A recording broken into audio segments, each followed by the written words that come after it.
Tankers, and welcome back to my videos. Today we're going to be comparing the T95E6 American Tier 10 collector vehicle to the Chieftain Mark 6 and the T10E5. So, starting off, you can see it has a damage per minute of 2,849, which is the exact same as the E5, but not as good as the 3,200 the Chieftain Mark 6 gets.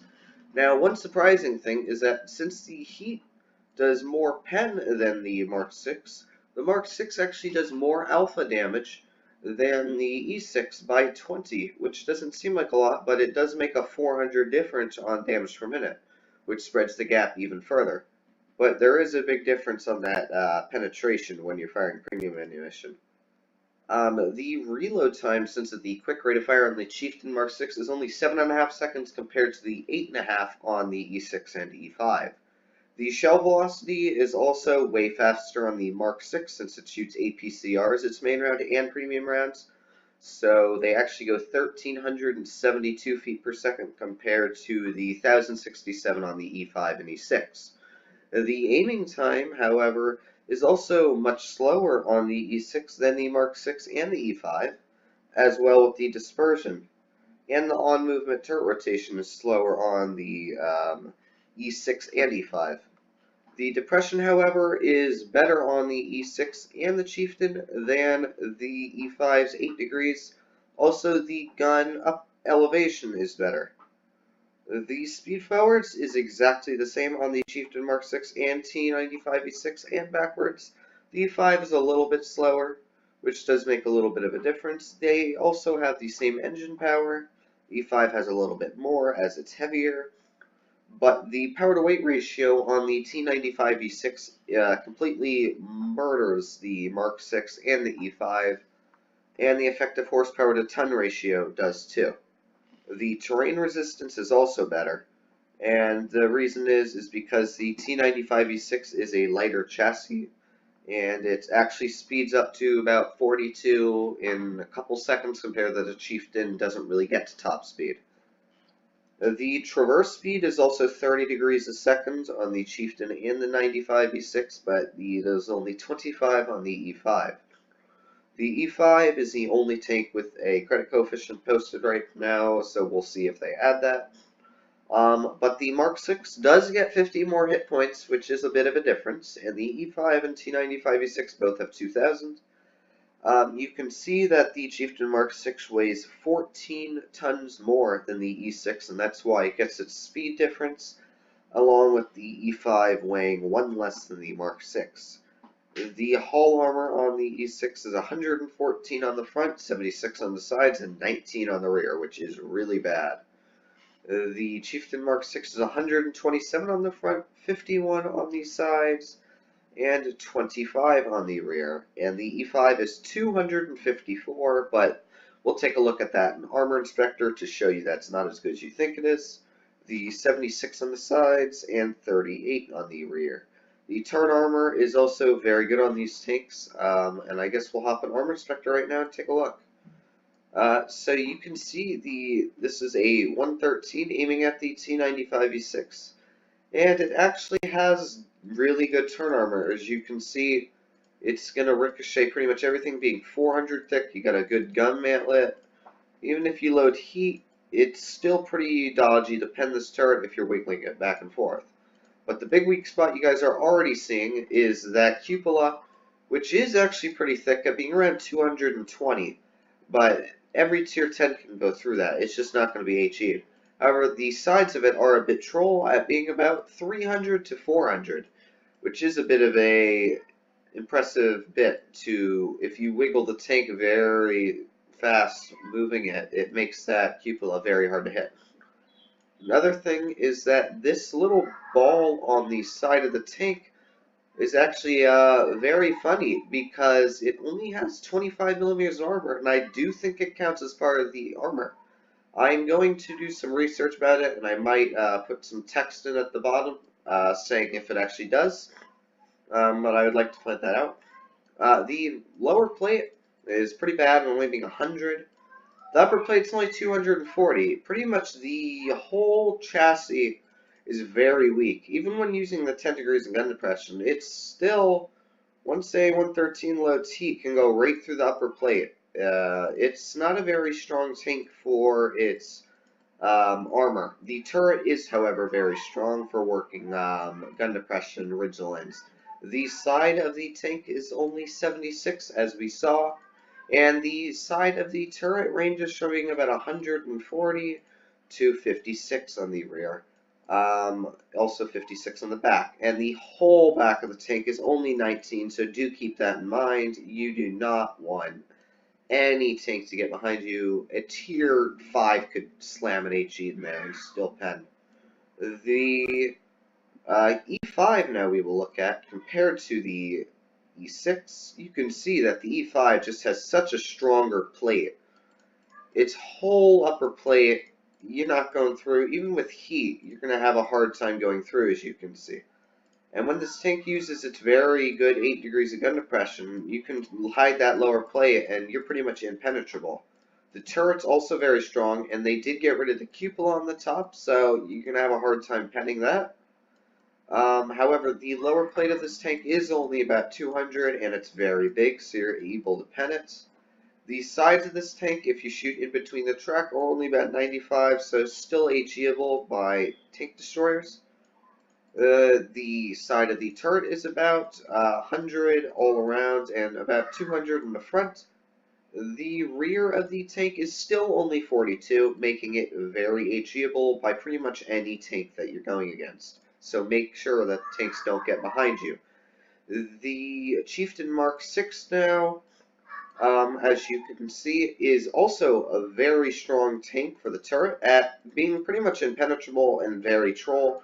Because if you wanted to shoot that top part, as soon as you angled a little more, it's just pretty hard to go through. The upper plate is pretty much an auto ricochet, so don't even try to go through it.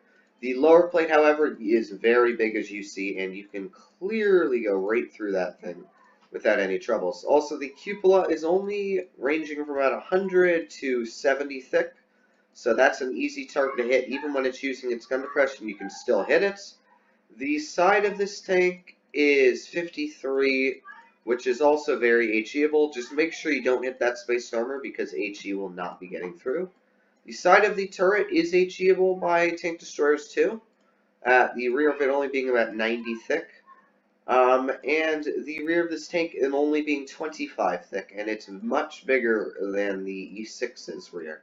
One thing I forgot to add as an advantage on the Chieftain Mark 6 is it actually gets to shoot Hesh, which is a big advantage.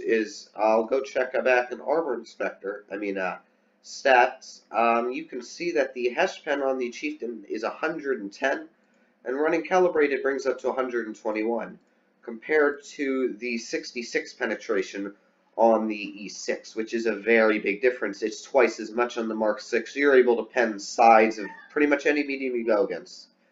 But enough with that, let's get straight into some Ace Tanker gameplay. Now, you can see the first game we have is on Alpenstadt, and we are against some big heavy tanks, as you can see.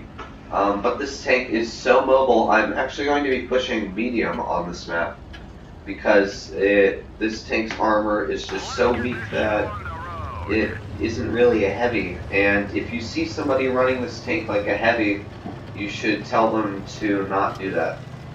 As you can see, this tank is already going 44 right off the bat, which is even 2 over its top speed, and you can see it just has such a great power to weight ratio, managed to stay at that top speed the entire time. And it has a fairly decent reload of 9.1 seconds. And you can see I already spotted someone, and I'm going to use this excellent gun depression to peek over the ridge and snap a shell right into him, breaking his turret. And you can see that I'm just working the ridge so well. The 62A, you can see I just have enough gun depression to head that. If I had 9 degrees of gun depression, I probably would not have been able to get that shot through. But that poor mouse so gets heshed by a 183 for 1300. You can see again, this VK is just sitting there, and I can just work this gun depression so well. And he decides to pull back out. You can see the accuracy on this gun working great. Since it's so fast, it's able to back up quick enough before that VK can get a shell on. You can see that turn armor working against that 62A. But I do have a problem now because I have decided to push, and I spot a 263 who does shoot me in the side of the turret as soon as I start to push, which means now I got a problem as a 263 and a 62A, which have crazy damage to them. I do manage to snap a shell right into that guy's tracks though. You can see that I'm using this mobility to work the 62A now, who is now shooting heat at me, but still has no chance of getting through that turret unless he were to hit that cupola. And the 62A isn't really that big of a threat because he hasn't really penned many of his shells, so he's not scaring me that much. As the 263 has damage per minute, alpha, and he has penetration. But I'm going to track him again, and now I'm going to circle him. And you can see the excellent mobility on this tank, as he just narrowly misses me. If I was in the Mark 6, I would not have been able to pull around the ridge quick enough. Any other tank running like this would probably not have been able to get around that ridge quick enough. And again, he wasn't able to get that shot at me because I'm just able to back up quicker than most heavies, and I'm just going to shoot him right in that little weak spot. And this is all I did this game because that mouse does die. But you can see how well this tank can move around. If I was in the Mark 6, I probably would have been dead there. Just because you can't move. You can see the guy yelling at me at the top. It's just such a fast tank, you're not able to keep up with it. And it's able to chase you down. And it looks good. As you can see, though, I did do a 3.9k almost. 70,000 credits. You can see this tank earns crazy credits. I did not get the mastery this game, which was quite disappointing to me, just because I had worked so hard for it. But I do think the mastery is around 1,200 experience, if you did want to know how much you need to get. Best on the team, I will say that 183 did pretty good. I only fired 10 shots, and you can see the accuracy worked pretty well on all 10 of those. 2 of them being very clutch shots right into the tracks of that 263. And I earned 116,000 credits, and I only spent 10,000 on vehicle repairs, and the vehicle is pretty much at 200 health left, so it would probably only cost about 15,000 to fully repair that vehicle. Ammunition isn't that expensive either. Overall, I do think that this tank is great if you just want to earn some credits and have some fun. But now let's get stuck into the second. Now, this second replay, as you can see, is on Normandy, and we are in Encounter. I do actually like Encounter, I'd like to say, more than Supremacy. Just because with this tank, even though it is mobile, I'm just able to push off more damage when I'm in Encounter battle than Supremacy, because you don't have to worry about the bases, where you should be pushing. It's more like you can do what you want to do and help your team out by using the ridge lines. But as you can see, we are on Normandy, and Normandy is probably my new favorite map. It's just suitable for every single type of tank. Tank destroyers can sit in the back, they can push heavy, there's plenty of gun depression spots, and mediums can also flank around, as you see at that 62A stick. I was very impressed with that IS-7 though, when he managed to pen that shot right through my turret, and again with, I don't even know what shot me there, probably the Patton shot me right in the turret there. But you can see that there's a 62A bullying this M103. I rammed him for 402. As you can see, this tank is actually very good at ramming since it's so heavy and very quick. But we've already killed one tier 10, already at 2,000 damage within the first minute of the game, pretty much. Now I'm here to bully this Jagdpanzer, but that first shot does mess up pretty bad. And that IS-8 pens me, but I know I have a quicker reload than him, so I'm going to pull back out again, snap my first shell into him, back up, and now I do see this IS-8 pushing, so I don't have to worry about being shot in the turret. So now I'm going to put some pain on him, And you can see me working the gun depression so well. And that Jagdpanzer does not have the most accurate gun. So he's going to have to really aim to try and get that shot in. As you see, I wiggle my turret when I go backwards so that he cannot hit the cupola, and it makes it much harder. But you can see I'm just pounding shell after shell in. And now I notice that the Jagdpanzer is sort of over there, so I don't have to worry about him. This IS-8 is pushing. Just going to use my gun depression. You can see he bounces the turret. This is already 800 damage blocked, and now I'm going to get that amazing reload right into the bottom of his plate. And I was going to try and shoot him right through that little gun spot of that M103, but then I didn't need to. And again, I'm going to use my turret against this Jagdpanzer and make sure that he is not able to see my hull. And as you guys saw in Armor Inspector, that turret is ranging up to 400 millimeters thick. I saw the 183 just shoot, and I knew that because he had just put on his fast reloader, which means that he must have been reloading, so I'm not too worried about that. Although one problem is that I only have 4 AP rounds left, and right now it is a 2 versus 2, and most of their tanks have a lot of health. And I did notice that the girl is shooting HE over there, which isn't going to help me a lot. I do spot the 183, and I know that this armor is great. This gun isn't super accurate, and with that shot, I do break 5k. One of the problems now is that I have 250 health left, and pretty much anything that shoots me will kill me.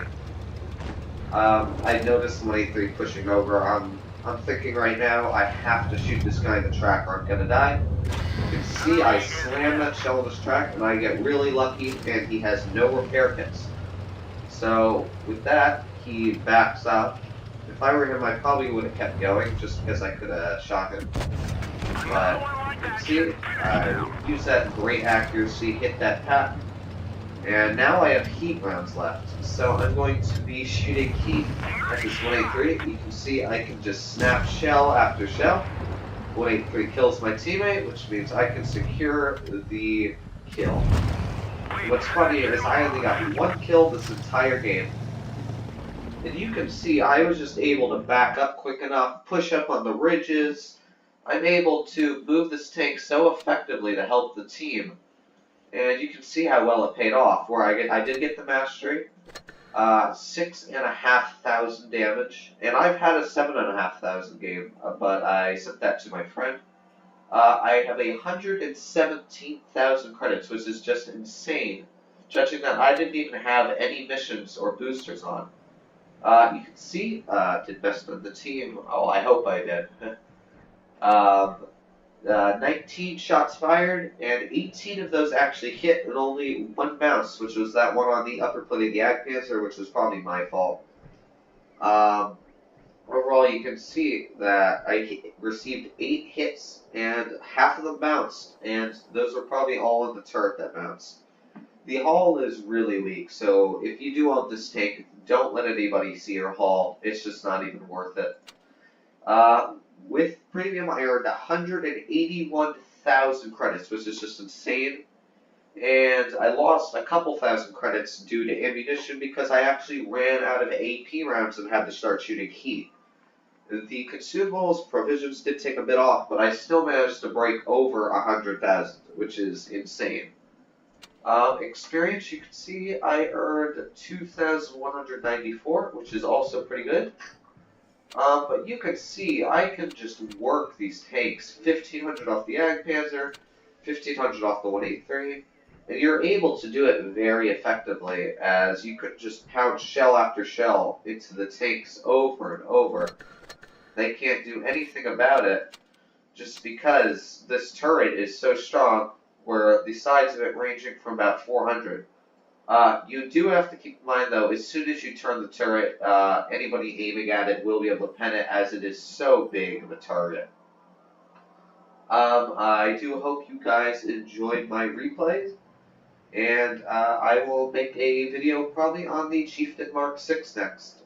So, tell me what you guys think. Don't forget to like, comment, and subscribe, and I will see you guys in the next video.